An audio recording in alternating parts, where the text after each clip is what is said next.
નમસ્કાર દોસ્તો, સ્વાગત છે આપ સર્વનું તમારી પોતાની YouTube channel ocean coaching classes પર। મિત્રો, ધોરણ 8ની હિન્દી વિષયની જે દ્વિતીય સત્રાંત પરીક્ષા 2025 તારીખ 17/4/2025ને ગુરુવારના રોજ લેવાવાની છે, જેના કુલ ગુણ છે 80, તેનું બ્લુ પ્રિન્ટ પ્રમાણેનું મોસ્ટ આઈએમપી પ્રશ્નપત્ર જે છે તેનું સંપૂર્ણ સોલ્યુશન આપણે આ વિડીયોની અંદર જોવાના છે। મિત્રો, ગુજરાતી વિષયનું જે અસાઇનમેન્ટ આપણે બ્લુ પ્રિન્ટ પ્રમાણે તૈયાર કર્યું તો એમાંથી ઘણા બધા પ્રશ્નો જે છે તે તમારી પરીક્ષામાં પૂછાયા હતા। એવી જ રીતે આ હિન્દી વિષયનું પણ આપણે બ્લુ પ્રિન્ટ પ્રમાણેનું અસાઇનમેન્ટ તૈયાર કરેલું છે। જરૂરથી આ અસાઇનમેન્ટ મેળવી લેજો, કારણ કે અસાઇનમેન્ટની અંદરથી તમને ઘણા બધા પ્રશ્નો જે છે તમારી પરીક્ષામાં પૂછાશે। કારણ કે અસાઇનમેન્ટ જે છે તે આપણે બ્લુ પ્રિન્ટ પ્રમાણે તો તૈયાર કર્યું છે, પણ સાથે સાથે એના જે પ્રશ્નો છે ને એ પણ મોસ્ટ આઈએમપી છે। તમારી સ્વાધ્યાયન પોથી, એકમ કસોટીઓ અને ગયા વર્ષના જૂના પ્રશ્નપત્રમાંથી આપણે લીધેલા છે। ચાલો તો શરૂ કરીએ। ધોરણ 8 વિષય હિન્દી દ્વિતીય સત્રાંત પરીક્ષા એટલે કે વાર્ષિક પરીક્ષા 2025નું 17/4/2025ને ગુરુવારના રોજ લેવાનારું જે પ્રશ્નપત્ર છે તેનું સોલ્યુશન।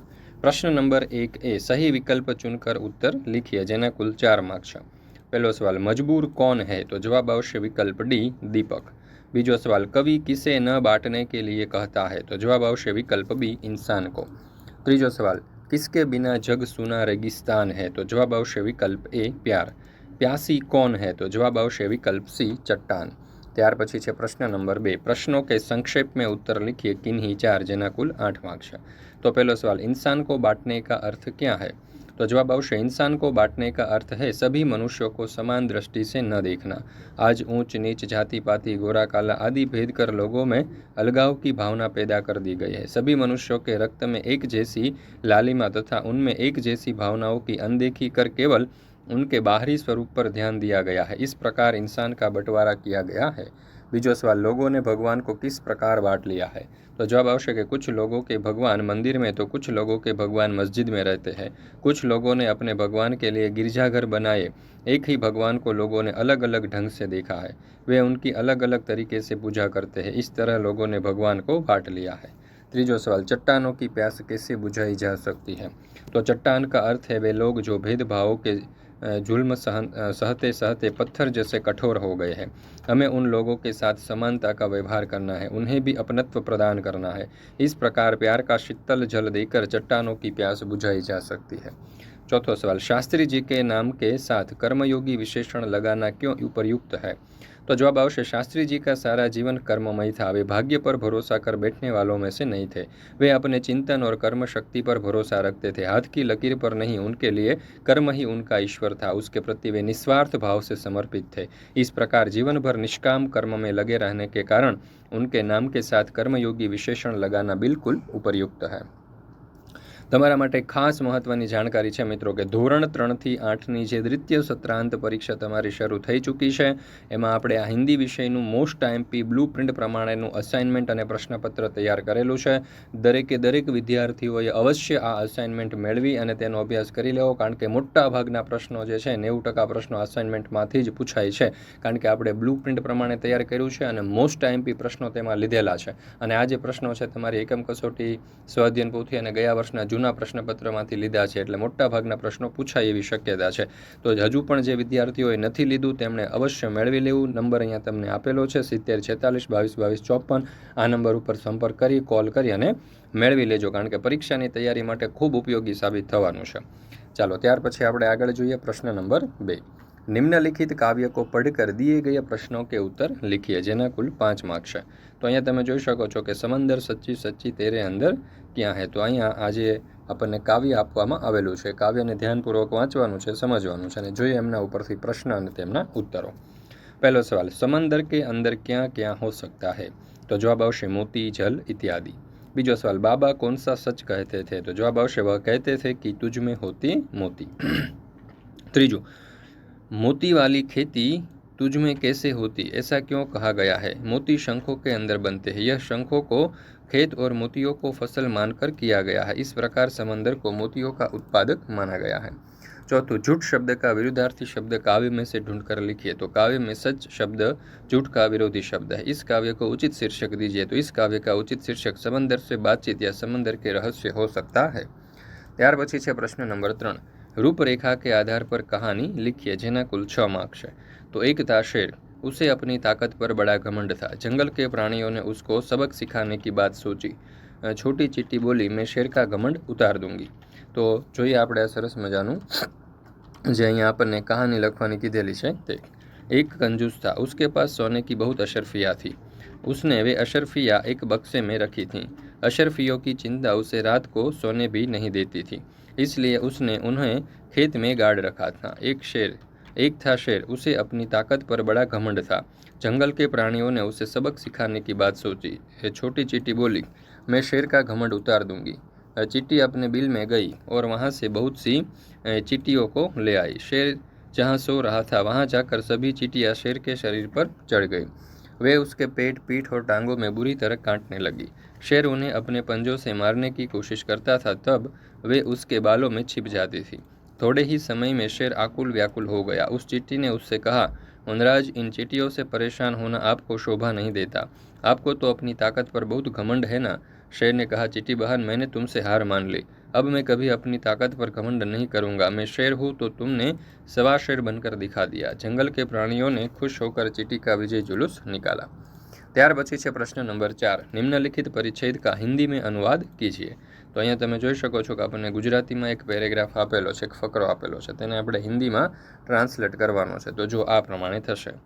एक साहब टैक्सी में बैठे और ड्राइवर से बोले, जरा तेज चलो वरना मेरा चित्रहार निकल जाएगा। ड्राइवर बोला, अगर मैं ज़्यादा तेज चला तो कहीं ऐसा न हो कि आपके और मेरे चित्र पर हार चढ़ जाए। મિત્રો, આ જે પ્રશ્નપત્ર છે તે મોસ્ટ આઈએમપી પ્રશ્નપત્ર છે। આ દરેકે દરેક પ્રશ્નો જે છે એ આપણે આ બ્લુ પ્રિન્ટ પ્રમાણે આપણે લીધેલા છે। તો જરૂરથી પરીક્ષા આપવા જાઓ એના પહેલાં સમગ્ર પ્રશ્નપત્ર જે છે તેનો અભ્યાસ કરી લેજો, કારણ કે દ્વિતીય સત્રાંત પરીક્ષાનું મોસ્ટ આઈએમપી પ્રશ્નપત્ર છે। અને આ જે પ્રશ્નપત્રનો વિડીયો છે તમારા તમામ દોસ્તો મિત્રો સુધી પણ શેર કરજો, અને શક્ય હોય તો આ પ્રશ્નપત્રની PDF પણ મેળવી અને તેનો અભ્યાસ કરી લેજો। एक कंजूस के पास काफ़ी सोने की अशरफिया थी लઈને एक बूढ़े की सलाह अब पत्थर गिन ले ત્યાં સુધી આપણે મૂકવાનું છે। તો અહીંયા તમે જોઈ શકો છો કે આપણે સરસ મજાની જે વાર્તા છે તે અહીં આપણે લીધેલી છે। જુઓ, एक कंजूस था, उसके पास सोने की बहुत अशरफिया थी। उसने वे अशरफिया एक बक्से में रखी थी। अशरफियों की चिंता उसे रात को सोने भी नहीं देती थी, इसलिए उसने उन्हें खेत में गाड़ रखा था। वह रोज रात को जाता, जमीन में से बक्सा निकालता और अशरफियों को एक एक कर गिनता था। सारी अशरफियाँ सुरक्षित देखकर ही उसे चैन पड़ता था। एक दिन उसे अशरफियों को गिनते गिनते एक चोर ने देख लिया। कंजूस जब अशरफियाँ गिनकर और बक्से को जमीन में गाड़ कर चला गया, तब चोर ने सारी अशरफियाँ निकाल ली और बक्से में पत्थर के टुकड़े भरकर उसे जमीन में गाड़ दिए। अगली रात बक्से में अशरफियों के बदले पत्थर के टुकड़े देखकर कंजूस के होश उड़ गए। वह फुट फुट कर रोने लगा। उसे रोते देखकर पड़ोस के खेत के बूढ़े मालिक ने उसे कहा, बक्से में रखी अशरफियाँ तुम्हारे किसी काम की नहीं थी, केवल गिनने के काम आती थी। तो अब उनके बदले पत्थर के टुकड़े गिनो, क्या फ़र्क पड़ता है। कंजूस क्या बोलता, वह सिर पिटक कर रह गया। ત્યાર પછી છે પ્રશ્ન નંબર 6, दिए गए शब्दों के उत्तर मिले ऐसी पहेलियाँ बनाइए, જેના કુલ 6 માર્ક છે। પહેલો શબ્દ આપણને આપેલો છે પેડ। તો પેડ ઉપરથી આપણે આ પ્રમાણે લખી શકીએ, जिंदा हूँ पर चलता नहीं, बिन मौसम के फलता नहीं, छाया सबको देता हूँ, कीमत कुछ नहीं लेता हूँ। ત્યાર પછી છે બીજું આમ। તો એના ઉપરથી આપણે આ પ્રમાણે પહેલી બનાવી શકીએ, कहते हैं मुझको रसराज सभी फलों का मैं सरताज, कोई चूस चूस कर खाता, कोई रस निकाल कर पीता, बदला दो यदि मेरा नाम तो पाओ अच्छा इनाम। ત્યાર પછી છે પ્રશ્ન નંબર 7, નિમ્નલિખિત વિષય પર પત્ર લખીએ। તો અહીંયા દરેકે દરેક પ્રશ્ન જે આપણને આપેલા છે તે દ્વિતીય સત્રાંત પરીક્ષાના મોસ્ટ આઈએમપી પ્રશ્નો છે। જરૂરથી આ દરેકે દરેક પ્રશ્નનો અભ્યાસ કરી લેજો, પરીક્ષાની તૈયારી માટે તમને ખૂબ જ ઉપયોગી થશે। ચાલો તો જોઈએ આપણે પત્ર। ग्रीष्म की छुट्टियों में अपने मित्र को अपने गांव आमंत्रित करने हेतु पत्र लिखिए। 20 गोधरा गांव, गारियाधार, अहमदाबाद, जून। प्रिय मित्र, प्रणाम। તો અહીંયા તમે જોઈ શકો છો સર્વપ્રથમ સંબોધન કરેલું છે ને ત્યાર પછી આ જે પત્ર છે એ જેના વિશે લખવાનો છે તેની વાત આપણે અહીંયા કરીશું। તો આ પ્રમાણે આખો પત્ર જે છે તે આપણે લખી શકીએ। વિડીયો સ્ટોપ કરીને અથવા તો પોઝ કરીને પણ તમે આ સમગ્ર પત્ર જે છે તેનો અભ્યાસ કરી શકો છો, અથવા તો આ સમગ્ર સોલ્યુશન જે છે એટલે કે પ્રશ્નપત્ર છે એની PDF પણ તમે મેળવી શકો છો। નંબર તમને અહીંયા આપવામાં આવેલો છે, નંબર ઉપર કોલ કરી શકો છો। प्रश्न नंबर 8, नीचे दी गई परिस्थिति में आप क्या करेंगे, इसके बारे में लिखिए। तो જોઈએ, आपके गांव में बाढ़ आए तो उस समय आप क्या करेंगे। गांव छोड़कर चले जाएंगे या गांव वालों की मदद करेंगे। अपने विचार कारण सहित बताइए। मेरे गांव में बाढ़ आ जाए तो मैं अपने गांव में ही रहूंगा, अपनी यथाशक्ति गांव के लोगों की मदद करूंगा। गांव पर आपत्ति आने पर गांव छोड़कर भागना तो कायरता है। आपत्ति के समय अपने गांव वालों की मदद करना हमारा कर्तव्य है। मैं अपने पड़ोसियों और मित्रों के परिवार की हर तरह से सहायता करूंगा। मैं यथाशक्ति उनकी ज़रूरतों को पूरा करने का प्रयत्न करूंगा। उस समय यही मेरा धर्म होगा और मैं साहसपूर्वक इस धर्म का पूरी तरह पालन करूंगा। बीजू, अपने गांव में घटी कोई आंखों देखी घटना के बारे में लिखिए। तो मेरा गांव जंगल के पास है। कभी कभी जंगली जानवर गांव में आ जाते हैं। एक दिन मैं अपने मित्र के साथ उसके घर के पीछे खेल रहा था। अचानक तेंदुआ दबे पांव आया और उसने मेरे मित्र पर हमला कर दिया। मैं जोर से चिल्लाया, तेंदुआ तेंदुआ बचाओ बचाओ। आवाज़ सुनकर मित्र की माँ एक डंडा लेकर दौड़ी और तेंदुए पर टूट पड़ी। उसका उग्र रूप देखकर तेंदुआ भाग गया। मेरी जान में जान आई। मित्र की गर्दन पर तेंदुए के पंजे के खरोच पड़े थे। कोई गहरा घाव नहीं पड़ा था। कई लोग वहां जमा हो गए। सबने मित्र की माँ के साहस की प्रशंसा की। इस घटना को कई साल हो गए पर मैं इसे आज तक नहीं भूल सका। वह बहादुर माँ आज हमारे गांव की सरपंच है। ત્યાર પછી છે પ્રશ્ન નંબર 9 એ નિમ્નલિખિત શબ્દો કા સમાનાર્થી શબ્દ દેकर વાક્ય में प्रयोग कीजिए। મિત્રો, જો હજુ પણ તમે આ અસાઇનમેન્ટ અથવા તો આ પ્રશ્નપત્રની પીડીએફ નથી મેળવી તો અવશ્ય મેળવી લેજો. આવતીકાલની તમારી જે પરીક્ષા છે તેની તૈયારી માટે તમને ખૂબ જ ઉપયોગી સાબિત થશે. ફોન નંબર અહીં આપેલો છે, આ નંબર ઉપર કોલ કરી અને તમે આ પીડીએફ મેળવી શકો છો. ક્ષમતાનું સમાનાર્થી થશે બલ. વાક્ય આવશે, રાજા કી ક્ષમતા સે ही सारा राज्य सुखी था।